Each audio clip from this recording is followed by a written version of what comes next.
Ito pong natutunghayan ang Mall of Asia Arena sa lungsod ng Pasay.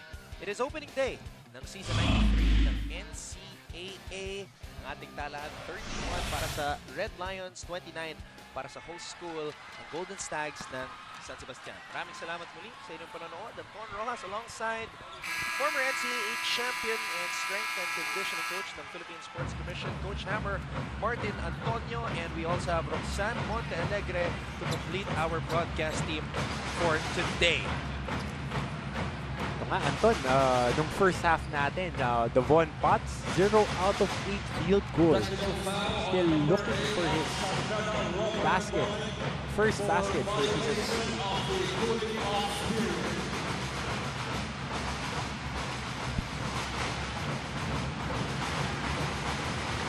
3. At may tinawag na technical foul dito.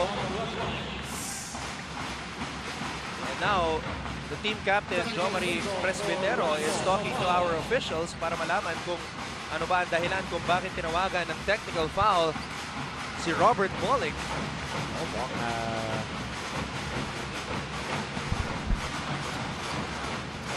Ikatlong foul yan, Anton, ni Robert Bolick.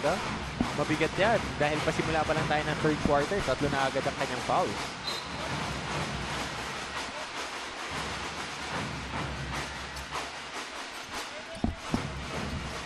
Alright, we received a word here from one of our officials sa sidelines. Nagre-reklamo pa daw si Robert Bolick nung natapos na ang second period. Kaya tinawagan siya ng technical foul sa simula ng quarter na ito. Nagbabalik din bilang commissioner ng NCAA si Coach Bay Cristobal. Multi-titled player. Coach Bay Cristobal, also a multi-titled coach with the San Sebastian program. Nakita natin ang team manager ng San Beda, Coach Jude Roque, right beside Coach Boyet Fernandez. Isa sa mga pinagkakautangan ko ng loob kaya ako nandito. Coach Jude Roque was one of the first guys who really recruited hard for me nung high school. He recruited a lot of players as well, as we see Donald Takwa able to get that basket underneath. Ako nga yata yung worst recruit.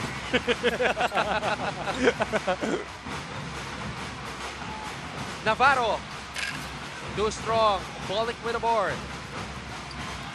Bolick, naghahanap ng kakampi. Telling Devon to clear out for this man. JV Mocon, binigay kay Takwa. Gayosa, natapik ang bola. Alfred Gayosa all the way. Great presence of mind there. Yun ang dapat matutunan ng mga batang players natin na pagkakuha ng steal, ang depensa mo nasa kanan, kailangan marunong ka gumamit ng kaliwang kamay para iprotekta mo yung katawan mo dun sa defender at sa bola. Nanggigil itong si Gayosa, and this is what Gayosa can do. He's a long, versatile forward who can disrupt the passing lanes and run the floor for fast breaks. 33-32 ang ating talaan, pabor sa Red Lions. Binigay ang bola dito kay Takwa. Dumating ang double team. Presbitero, binigay kay Potts for 3. And finally, Devon Potts knocks down his first field goal dito sa Season 93 ng NCAA. Wow, out of 9 field goals, nakabutas na rin itong si Devon Potts. 36-32. Bolick with a steal. Bolick umaarangkada. Bolick sinagasaan ng depensa at tinawagan ng offensive foul. Apat na yan kay Robert Bolick. And Coach Boyet Fernandez is unhappy with what Robert Bolick did here. At malinaw, kitang-kita, Robert Bolick warded off with that left forearm. Pero good call yon ng ating referee. Talagang he was right on top of that call, Anton. Attacking on that fast break, nakita natin bahagya lang na nalinsad ni Robert Bolick, ikaapat niyang foul. Bolick letting his emotions get the best of him because he started this quarter with a technical foul. Ilagan, binigay dito kay Capobres. Baseline jumper, Capos. Ito, Donald Takwa, medyo nakukuha na yung rhythm niya ulit. Ngayong second half, nakakakuha siya ng mas maraming possessions at extra rebounds. And running the floor well. Napakagandang development niyan para kay Coach Boyet Fernandez. Presbitero. Spins. Binigay dito kay Tangkwa. Soberano for 3. And AC Soberano gets the shooter's bounce. Oh, yun yung sasabihin ko pa lang. Ika nga ng kaibigan natin, si Kuya Ren Ritualo. Mas daig ng swerte ang shooter. Suwabing-suwabe, shooter's bounce there for AC Soberano. Baitan, binigay dito kay Gayosa. Tapi Carambola. And the ball looks like it's going to stay here with the Red Lions.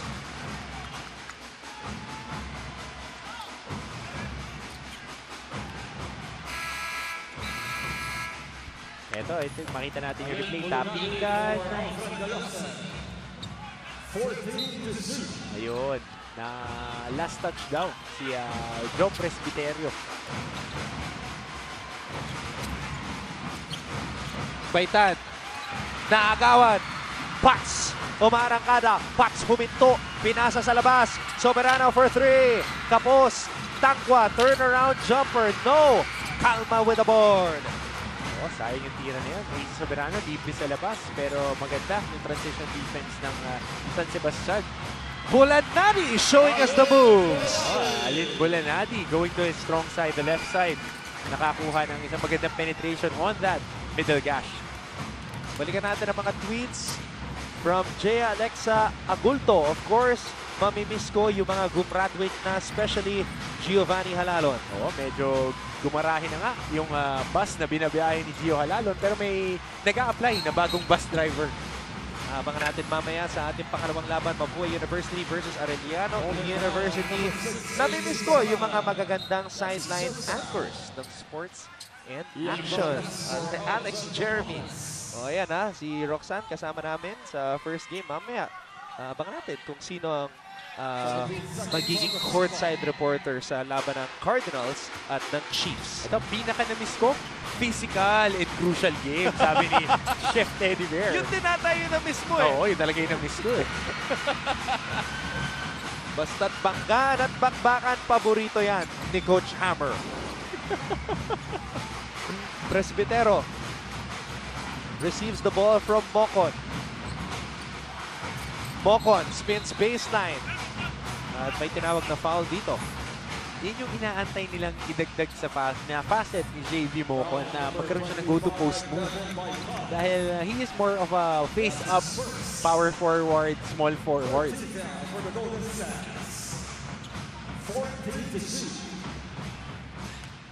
14 seconds on the shot clock para sa Red Lions. Knockout play. Mocon could not finish. Oh, great contest there by Ian Valdez. Standing his ground and just staying vertical on that defensive possession.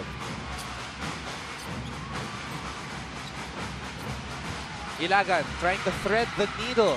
Calma. Recovers the basketball. Bulanadi, Stumep back to Mira. Bitin. Takwa. Nakuha ang bola. Presbitero. Binigay kay Pats. Pats. Minabas kay Soberano for 3. Too strong. Mocon with the board. Oh, credit half of that basket dito kay Donald Tangkwa, keeping the ball alive, tapping it to the waiting JV Mocon underneath the basket. 41 para sa Red Lions, 34 para sa Golden Stags. What a move! RK Ilagan with some showtime on opening day. Oh. RK Ilagan penetrating middle, going up and under the basket of the board. 41, San Vera, 36 para sa San Sebastian. Magbabalik po ang Season 93 ng NCAA. Welcome back mga kapamilya dito sa NCAA Season 93, San Sebastian Stags kontra sa San Beda Red Lions. I'm sure gusto niyo nang makita kung sino ang kasama ko ngayon. It's no other than the boxing silver medalist in the 1996 Olympics, Sir Onyok Velasco. Kumusta po kayo, sir? At sino ho bang sinusuportahan natin sa game today? Lahat naman halos sinusuportahan natin. Pero siyempre, San Sebastian dahil yung anak ko doon ang galing yung high school eh. Nagmana ho ba yung anak niyo sa inyo sa galing sa sports? May nag-sport kasi sports tayo. Gaano ho ba, Sir Onyok, ka-importante na sinusuportahan natin ang mga atletang Pilipino? Napakalaking dapat magandang suporta natin sa sports para yung mga kabataan natin hindi na makon sa mga drugs, mag-sports na lang. At ano ho ba last na ang mensahe nyo sa community ng NCAA? Tuloy-tuloy lang nila yung ganitong sports dahil para yung mga kabataan natin, ma-develop pa natin yung mga kagalingan ng mga basketball player natin. Maraming salamat po, Sir Onyok, at paunlakan niyo ang aming interview. Thank you and enjoy the game. Saktong-eksakto, Onyok Velasco, boxing legend. At mamayang gabi, Pinoy Pride 41 naman sa Cebu. Bakbakang umatikabo. Kumbaga, pound for pound, one of the best fighters that we have. And pound for pound, one of the best coaches. Na kaibigan ko, Rico Robles, nanonood ngayon, nag-text sa atin. Sumusuporta sa NCAA partner. Mr. 24/7, JP Manahan, ang isa sa pinakamasipag na writers. A guy who's everywhere. Kaya nga tinawag ni Marco Benitez na Mr. 24/7 itong si JP Manahan. And we have a Vivo perfect shot. Perfect selfie with his showtime move from RK Ilagan. 6-0 run para sa San Sebastian. Ganda nung bunot na yun kay Alin Bulanadi. Off the timeout. Ang bilis nung run na yun. Isa na lang ang kalamangan ng San Beda Red Lions. At nakita natin yung intensity sa mukha nitong si Alin Bulanadi after executing that up and under move over Devon Potts. The intensity of all the players just on another level dito sa opening day. Dahil bagong season, bagong karera na naman ang tatahakin itong dalawang kuponan na ito at gustong magsimula ng maganda parehas. 43-40 ang ating tala at pabor sa Red Lions. First player in double digits. JV Mocon. Ganun katindi ang depensa ng dalawang kuponan. And Are is able to get on the board. Michael Are, the rookie, getting involved para sa kanyang kuponan. At ang ganda ng inilalaro nitong San Sebastian Golden Stags. Talagang hindi bumibitaw buong laro eh. Ganda naman ang pasa niya off the pick and roll. Michael Are pulling up in front of the defender. Alam mo, malalim ang rotation ni Coach Egay Macaraya pagdating sa mga point guards. Meron kang Navarro, meron kang Are, meron kang Costello, at may Ilagan ka pa. Hindi pa nga natin nakikita si Ryan Costello na kanyang team captain. And Michael Are making his presence felt on opening day na ibalik ang kalamangan sa San Sebastian. Nasabi nga ni Coach Egay dun sa primer natin, maliliit sila, maliliksim, mabibilis. Nakakalimutan niyang banggitin. Napakatatapang nitong mga players na walang sinasanto pag pumipenetrate. Nakita natin yung mga guardia niya talaga ang nagbibigay ng opensiba para sa kanila. Kalisan with a steal. Ilagan, ginamit ang Kalisan screen. Ilagan, ginamit ang Mercado screen. Mercado, umatake. Back to RK for 3. Masyadong malakas. Rebound, Abuda. Pero may foul na tinawag dito kay Bulanari. Medyo namatay yung possession nila doon sa kakakreate on the top left side nitong si RK Ilagan. At matatawagan pa ng foul si Alin Bulanadi. Penalty, 2 shots yan para kay Franz Abuda. Jason David, muling ipapasok ni Coach Egay Macaraya dito sa ating laban. And what about the plaid polo nito ni Coach Egay and the well-dressed coaching staff ng San Sebastian Golden Stags, our host for season 93 at Todd. Coach Hammer, why do you notice the weirdness of They are very well-dressed, you know me, and my white v-neck t-shirt at Todd. Naikwento nga sa atin ni Roxanne kanina na isa si Franz Abuda sa mga players na abangan, mga bagong Red Lions in the Lions Den. And his brother also plays sports, volleyball player naman sa University of the Philippines. At hindi naman nalalayo dahil napakaganda ng jeans. Galing sa isa sa pinakamahuhusay na role players natin in the history of the Philippine basketball, si Coach Freddy Abuda. The scavenger, as he was called during his playing days. Pero napakagaling magturo ng post skills. Hindi lang talaga ako makashoot eh. Natutunan ko yung mga skills eh. Eto, field goal shooting ngayong quarter na to. Nagsimula ang San Beda, 3 out of 3.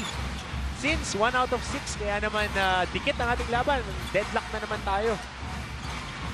David. Looking for a teammate. And Abuda is able to tap the ball away from David. Medyo mabagal yung decision-making process ni David dun sa pagkakataon na yon. Oh, pero tignan mo naman yung hustle ng Franz Abuda. Diving for the loose ball at bawat pasok sa kanya, it's either he would get a 50-50 ball or get a rebound or sa turnover. Kailangan mo ng mga ganyan pang-complement sa mga Davon Potts, si Verano, yung mga low usage rate players na nagbibigay ng possession. Time out muna tayo. Magbabalik ko ang opening day ng Season 93 ng NCAA.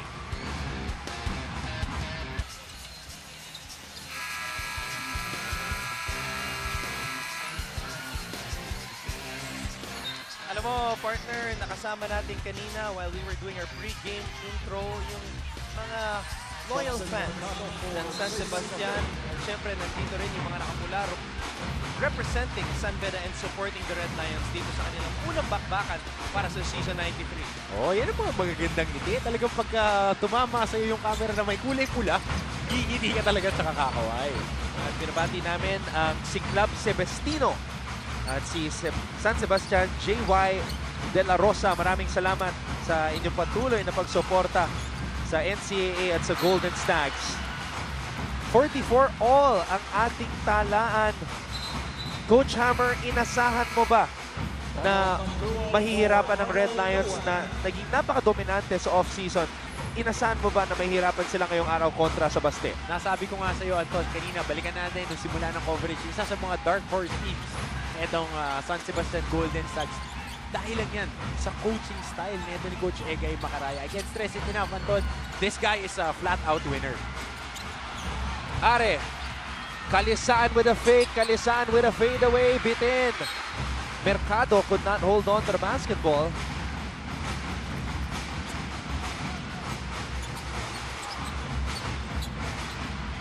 Mokon. Abuda. Raj Tongko. Medyo mahaba-haba yung naging pahinga ni Raj Tongko na nag-start dito sa laban na to. Takwa. Medyo mechanical pa rin yung galaw ni Donald Tangwa, pero we see the development ni Donald Tangwa from that injury. Dahil ang pinakamahirap dyan is yung psychologically makabalik ka from an ACL injury. Ayan po si Donald Tangwa, second leading scorer ng San Beda nung nakaraang season before he tore the ACL on his right knee. 15.7 points per game ang kanyang naibibigay para sa kanyang koponan. But more than that, it's really the efficiency, the high percentage shots, yung mga galaw na laging may purpose. Yun ang ginagawa nitong si Donald Tangwa. Oo, sabi mo, efficiency. Tignan mo yung mga numero. 7 puntos, 8 rebounds. Napaka-efficient na mga numbers. Make that 8 and 8 para dito kay Donald Tangwa. Third quarter pa lang tayo. Nagbigay ng 2 puntos na kalamangan dito sa San Beda Red Lions. Gayosa. Huge minutes. Brand new role para sa kanya dito sa ating panibagong season. Dinedepensahan siya ni Soberano. RK Ilagan has the basketball. Ginamit ang Mercado screen. 12 segundo na lalabing sa shot clock. Mercado for 3. That's the second 3 he has launched dito sa ating laro. Mokon, binigay kay Tangwa. Tangwa, no! Oh, pero again, rip running. Donald Tangwa knowing his role, running to the paint, getting the ball. Hindi mo to, Anton, ha? Naka-force sila ng turnover. Donald Tangwa just running into the paint and waiting for the play to develop, getting a foul, going to the free throw line. And if that was the Donald Tangwa before the injury, that's an automatic field goal. Oo, dahil ngayon he's still getting his reps, getting his legs underneath him, so to speak. And Red Lions, grabe rin yung naging off-season, just like San Sebastian, 6-2 ang kanilang kartada. And they are continuing yung magandang showing nila nung second round wherein they won 7 games and lost just 2. Pero balik ang kalamangan dito sa Red Lions, 47-44. Navarro. Got the switch. Pinasa sa loob. Fade away. Kalisan. Sumabit ang depensa. Kalisan will shoot 2. Oo, pero balikan lang natin gaano ka-smart yung Renzo Navarro. Nakasabay na to, hawak niya yung bola dun sa harsh mark sa taas ng 3-point area. Kinuha niya yung pick and roll ng big man at nakita niya, nabasa niya na nagsuswitch itong San Beda Red Lions. Nakuha niya yung Donald Tangwal. From that, naka-create siya ng lane. Nakakuha ng quick post si Michael Calisaan. Nakakuha sila ng free throws. And that goes to show gaano ka-importante ang selfless na point guard. Michael Calisaan, tubong Santa Rita, Pampanga. He is a third cousin of Ian Sangalang, one of the greatest centers to have worn the gold and red ng Golden Stags. Oo, marami-rami yan. Nakita nga natin kanina, Coach Romel Aducul, sila Pep Moore. Mga problema yan dati nung mga kalaban namin. Pati si Pep Moore, naalala mo? Oo, dahil yun yung isa sa mga pinaka-athletic big guys na nakalaro ko nung kolehiyo. Tapi ka ng bola, mapupunta dito kay Renzo Navarro. Navarro, umarangkada. Hesitation move, pinasa kay Ilagan. Fakes, fires, RK Ilagan knocks down the triple. At lamang na naman ang San Sebastian. Pero dalawang Red Lion ang sprawled in the floor. So JV Moco nasa parte nila sa court. Sa kabila naman si Franz Abuda. At ang sinasabi ni JV, may naglabas daw ng siko. Ito makikita natin, no? That kick out. RK Ilagan making a 3. Yung tinawagan ng foul si Justin Mercado after the made shot. Tingnan natin dito. 2 shots for Franz Abuda. Si Kalisaan ang katabi ni JV. Kalisaan's left arm. He swings it. On the motion naman, hindi siya, walang intent to hit JV Moco. Hindi naman sadya. Dahil sabay silang tumalon. Kasi kung may intent, makikita mo ititiklop niya yung siko eh. Pero yun, pababa lang siya. No intent, medyo natamaan lang sa tagiliran. Tsaka hindi masyadong madiin. Yung pagkatama. Ito sa basketball move, so to speak. Pero sa kabila, kaya nag-free throw tong si Franz Abuda dahil off that made 3-pointer ni RK Ilagan, natawagan ng foul. Itong si Justin Mercado dun sa box out, Anton. Kaya tabla ang ating score. 48 all. Ang ating unang laban dito sa Season 93 ng NCAA. Navarro. Binigay dito kay Kalisaan. Kalisaan over Abuda. Mocon with a board. Tonko. Using the Mocon screen. JV Moco, natamaan na naman dun sa pagkat niya na yun dahil off-ball screen. He sets a stagger screen papunta sa kabila. Nakakuha siya ng switch kay Renzo Navarro. Gusto niyang dalhin sa post, kaso natawagan nga ng foul. Ito, dalawang free throws para kay JV Moco. Ito, Anton, tingnan natin. No? Off that dive, yun, dun tinamaan. JV Mocon now a two-time champion as an NCAA player with the Red Lions. Basketball talaga ang kanyang first sport.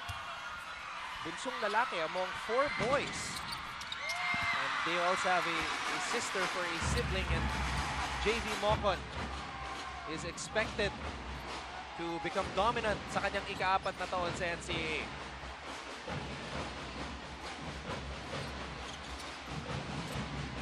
Navarro. 7 segundo na lang nalalabi dito sa third quarter. At may tinawag na foul dito kay Tonko. Anton, yun na naman yung nangyari. Off that pinch, switching defense, nakakakuha sila ng mismatch. Napunta na naman si Raj Tonko dito kay Michael Calisaan. Tignan mo nasa ilalim, Anton. Off that box out, wala kang magagawa. Mouse in the house yan. Napakalimit mo kumpara kay Michael Calisaan, kaya makakakuha talaga siya ng foul.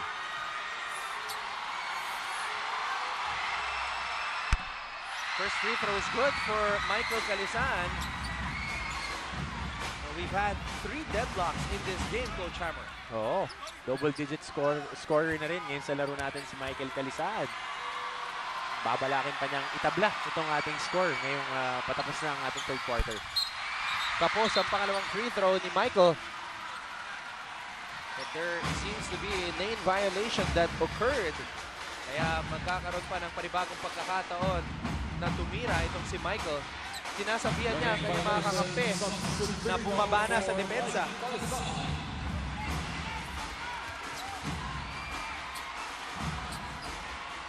Panibagong free throw para kay Michael Calisan. Kapos na naman. Gayosa gives the lead to the Golden Stags. Oh, Alfred Gayosa not giving up on that play. Nakakuha ng puntos, nakapagbigay ng kalamangan dito sa San Sebastian Golden Stags. 51-50 in favor of the host school of Season 93 of the NCAA pagkatapos nitong hustle play ni Alfred Gayosa. Nilabanan ng box out ni Mocon, nakuha ang bola, finishing with the left hand.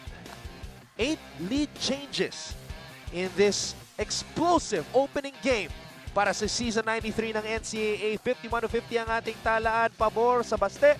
Magbabalik po tayo dito sa SNA.